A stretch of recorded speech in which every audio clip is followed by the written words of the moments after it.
लहर लहर करे भांगिया धतुरवा कहाँ हो गइले न।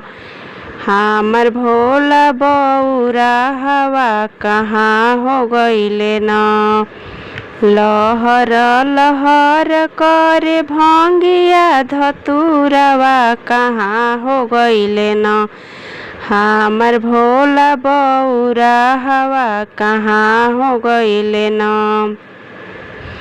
खोजते खोजत गइनी वैष्णो धाम नगरिया बताव मैया। भोला गइलन कवना रहिया बताव मैया।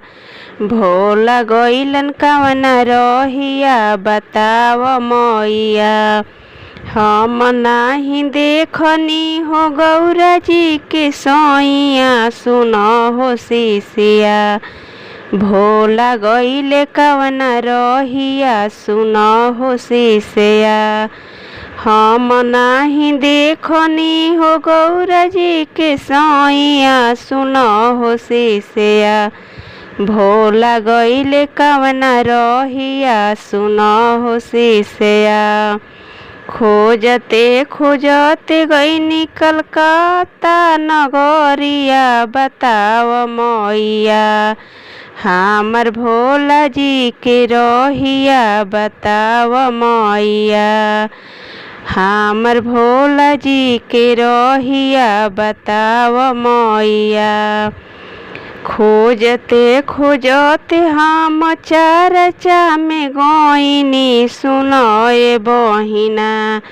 हमर भोला बौरा हवा सुनए बहिना। हमर भोला बौरा हवा सुनए बहिना। पहिला में दाया मंगनी दूसरा में चर्चा सुनए बहिना। तीसरा में नमन प्रणामवा सुनए बहिना। कहिनी नमन प्रणामवा सुनए बहिना। अगर मेरा गीत आपको पसंद आए तो लाइक, सब्सक्राइब और शेयर जरूर करिएगा।